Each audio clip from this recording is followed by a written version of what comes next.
Brilliance Audio presents Sold into Egypt by Madeleine L'Engle, performed by Pamela Almond. He was a spoiled brat, Joseph, the 11th brother. Indulged, self-indulgent, selfish. He clung to his father and the woman, whined, got his way. If one of the wives said no, another would surely say yes. When he was crossed, he wailed that he had no mother. His older brothers took off in the other direction whenever he came around. In his adolescence, he became arrogant.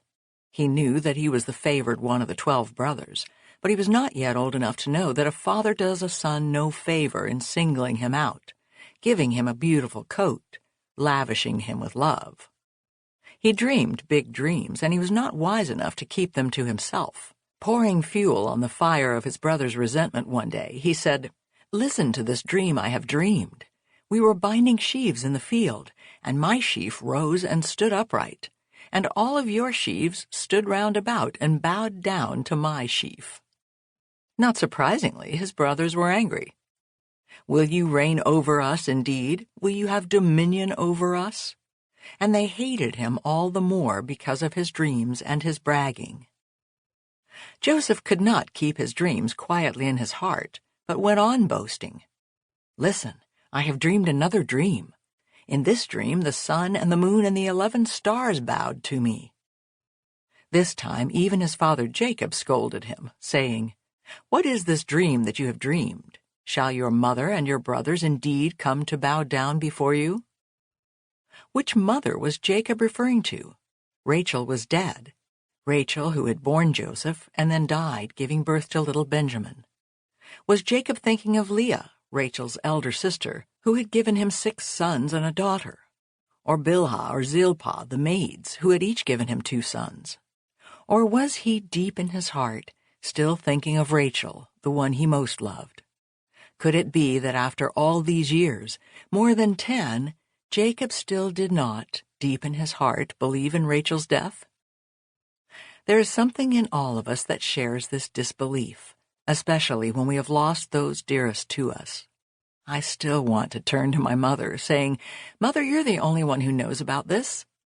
It is a reflex that will never completely vanish. The mortal fact of my husband Hugh's death is still, sometimes, a matter for total disbelief. Many African tribes do not believe in the deaths of their members, but hold that they are still available, can be talked to, conferred with, asked for advice. Across the world and across time in the Episcopal Church and in other liturgical churches, we celebrate All Saints' Day and talk about that great cloud of witnesses with which we are surrounded, all those known and unknown who have gone before us. We talk of the communion of saints, and by saints we mean not only those especially endowed with holiness, but the saints as all of God's people. This communion is the gift to us of the resurrection. So although the death of this mortal body is undeniable, in a very deep way we do not believe in death. I believe that it was Rachel in Jacob's heart when he referred to your mother, Joseph's mother, in fact, Jacob's beloved always. Joseph's brothers were poisoned by envy, but his father observed and thought about what Joseph had told about his dreams. Perhaps the old man was secretly proud that his favored son was going to be a great man. He was rich, old Jacob, having settled in the land of Canaan, but keeping himself apart from the natives who worshipped alien gods.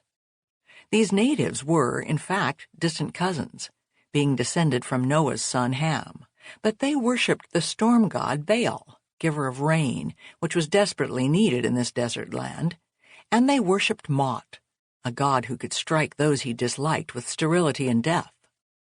Goddesses were part of the Canaanite pantheon, too, fertility goddesses who ruled over the crops and animals. Jacob held to the one God he had chosen, the God of his father Isaac and his grandfather Abraham, and he prospered.